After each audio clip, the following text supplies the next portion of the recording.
Nossa Senhora da Penha, queridos assentar por um instante, queridos irmãos.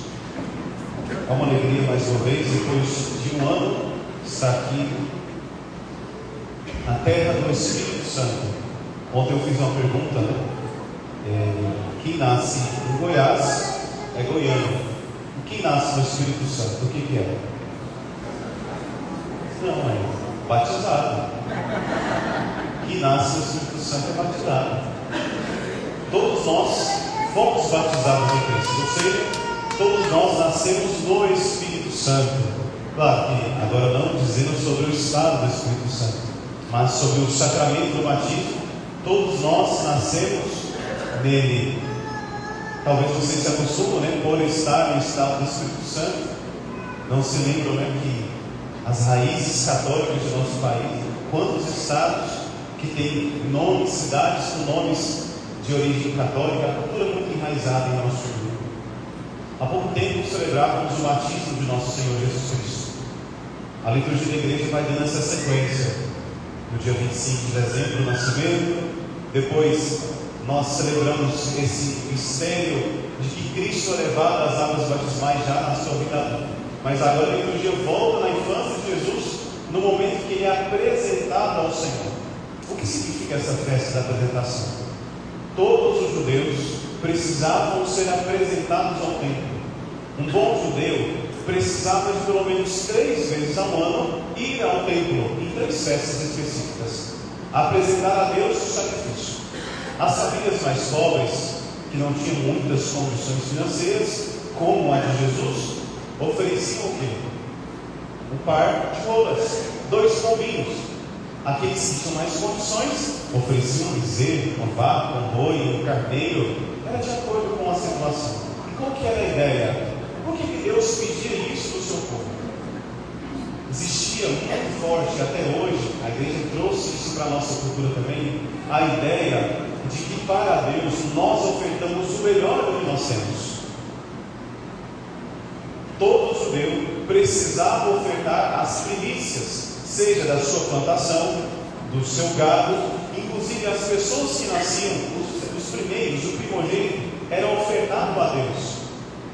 O primeiro, ou seja, o melhor, o primeiro fruto, aquele que é mais importante, aquele que causa alegria, também uma família, o primeiro filho. O primeiro filho marca a história de uma família, marca a história de um pai e de uma mãe. O primeiro, o mais velho, tem uma responsabilidade maior. Existe também uma certa hierarquia. Claro que hoje se perdeu muito essa questão do filho mais velho, que trabalha, que cuida dos irmãos, que se sacrifica em prol da família, que tem uma autoridade diferente. No Antigo Testamento também o primogênito, o primeiro filho, precisava ser ofertado a Deus. Quando eles iam ao templo, eles não podiam dar o bezerro que estava com deficiência ou mais magrinho. Para Deus só valia o que era perfeito. E até hoje a igreja, quando a igreja prepara o altar, prepara a Santa Missa, nós também no seminário aprendemos isso. O que nós ofertamos para Deus tem que ser o melhor. Por isso os paramentos são bonitos, por isso as alfaias, os cálices, a âmbula, porque não é para nós, não é para a nossa glória, não é para a nossa vaidade, mas é para a glória de Deus. E um exemplo muito forte é São João Maria Vianney, o grande padre da igreja santa, viveu na França.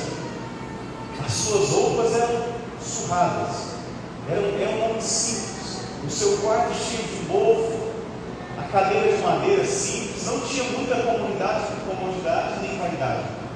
Mas quando você ia na sacristia, ele tinha os melhores paramentos, cálice maravilhoso, porque ele sabia: o que eu oferto para Deus, o que é para Ele, tem que ser o melhor. Para mim, o pior. Não me importa o último lugar, não me importa ser esquecido, contanto que Deus seja lembrado. Então nosso Senhor também, seguindo a lei judaica, foi ofertado para Nossa Senhora. E aconteceu algo maravilhoso. Existia uma pessoa no templo, Simeão, que era um sacerdote responsável por receber as primícias, de ofertar o primogênito, o primeiro filho. Ele esperava o Messias. Ele tinha no seu coração o desejo de um dia se encontrar com Deus, com o Messias que viria por alguma revelação interior, Deus mostrou que aquela criança que estava nos seus braços era o Filho de Deus. E ele diz aquela linda oração que os padres todos os dias rezam antes de dormir: deixai agora vosso servo ir em paz, pois meus olhos viram a vossa salvação. Os meus olhos viram a salvação. Ele contempla Deus Todo-Poderoso encarnado. Agora eu pergunto: quem é mais agraciado nos tempos de hoje? Será que somos diferentes do Simeão que estava no templo? Ele segurava o menino Jesus com as suas mãos. O menino Jesus que ainda não tinha crescido, que não tinha passado pela paixão, que não tinha morrido, que não tinha sido ressuscitado. Nós, que não recebemos só o menino Jesus, recebemos Deus na sua integridade, na sua completude. O nosso Senhor na Eucaristia que se faz presente no meio de nós, a luz que vem do altar é muito mais forte do que aquela que brilhou nos olhos de Simeão. Claro que ele via o corpo de Jesus, ele via a matéria, via com os seus olhos a forma humana de Jesus ali, o corpo sagrado de nosso Senhor. Mas na Eucaristia, irmãos, em cada Santa Missa, o mistério é muito mais forte, é muito mais grande, porque não é só o menino Jesus que está na Eucaristia, não é a criança, é Deus por inteiro, é ao mesmo tempo Jesus Cristo vivo, crucificado e ressuscitado, num mistério só. Jesus Cristo veio para ser luz das nações, porque o pecado que nós percebemos no dia de hoje tem dominado cada vez mais as famílias, as casas. Essa representação do pecado como escuridão. E cada um de nós, quando faz, infelizmente, a experiência do pecado, percebe essa escuridão entrando dentro de nós. O que é próprio das pessoas que estão na escuridão? O medo, a insegurança. O que mais sentimos na escuridão? Nos sentimos perdidos. Perdemos a direção de nossa vida. O pecado faz exatamente isso. Por isso, o termo escuridão usado na Bíblia reflete muito o que acontece dentro de nós quando, por nossa culpa, permitimos que o pecado entre em nossa vida. Mas existe uma luz que sempre brilha para nós. Todo aquele que busca encontra. Essa luz vem de nosso Senhor Jesus Cristo. Todo aquele que permite um pouquinho dessa luz entrar, um pouquinho dessa luz invadir o coração, ela transforma a nossa história. Simeão faz uma profecia. Ele diz: essa criança que está nas minhas mãos, ela será causa de queda e revivimento para muitos em Israel. Que mistério, então. Que estranho, que triste isso. Simeão segura o Salvador em suas mãos, aquele que deveria fazer e fez a salvação do universo. Ele diz que aquela criança será causa de queda, de ruína. Como assim? Quem em sã consciência iria dizer que Jesus é a causa de destruição? Quem em sã consciência falaria Jesus é a causa da condenação? Vamos entender o que ele quis dizer. Qual o significado dessa profecia de Simeão, o sacerdote, que disse isso? Por que nosso Senhor é causa de queda para as pessoas? Não é que Deus deseja a queda. Isso é um dos mistérios que deixa eu, como sacerdote, muitas vezes deixa tanto aquele ar de mistério dentro do coração, aquelas coisas que nós não conseguimos entender. Deus veio para salvar todas as pessoas, Ele sabe disso. Ninguém vai dizer que isso não é verdade. Ele quer salvar a todos. Mas uma outra parte nós não concluímos dessa frase. Nem todos querem ser salvos. Pronto, entendemos o que dizer a profecia. O porquê que Jesus é a causa de queda para as pessoas? Porque muitas pessoas, diante da verdade que é Cristo, decidem não segui-lo, porque Deus cria homens e mulheres livres. E esse de fato é o maior sofrimento daquele que é pai e daquele que é mãe. De quando cria-se um filho numa regra, num estilo de vida, e o seu filho vai por um caminho totalmente contrário que você criou.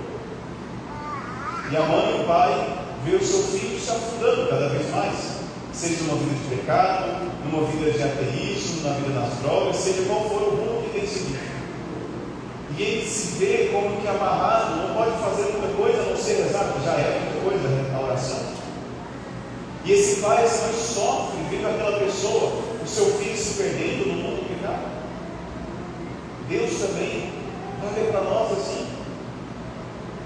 Ele não se alegra com a perdição dos homens, não se alegra com a condenação de ninguém, pelo contrário, o coração humano de Deus se entristece, mas ele não pode fazer nada, porque ele já ofereceu o caminho, já nos ofereceu todos os meios possíveis, mas os homens persistem no erro, e ele, sendo o amor e misericórdia, justamente por ser amor e misericórdia, precisa deixar que os homens sigam inclusive o caminho da perdição. E aqui entendemos o inferno. O que é o inferno? O inferno não é uma criação de Deus, sabiam disso? Deus não criou o inferno. O inferno é um estado espiritual onde se encontram todas as almas, também os anjos, que não querem estar com Deus. Deus poderia, nos chamar de Deus, deixar que essas pessoas existissem, mas se ele fizesse isso, ele seria um tirano, ele não seria amor. Uma nota do amor, queridos irmãos, é justamente essa: a liberdade. O amor não sufoca, o amor não prende, o amor deixa livre, para que o outro tome a decisão. Deus faz isso conosco.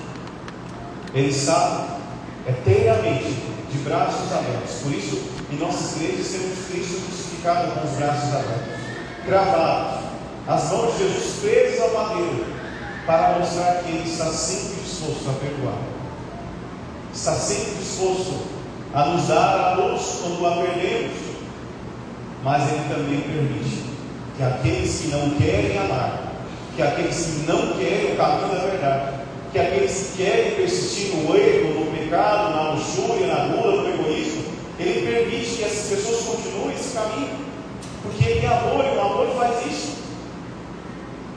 Mas Ele está disposto ao menor movimento daquela alma, está disposto a perdoar novamente, como sempre faz conosco, está disposto a nos amar de novo, porque o amor perdoa tudo, o amor tudo nos suporta. Sim, Jesus é causa de queda, porque justamente muitos, vendo a verdade, preferem seguir o caminho da mentira, mas Ele também é, e aqui temos que nos alegrar com isso, causa de reerguimento. Quando nós nos erguemos em nossa vida?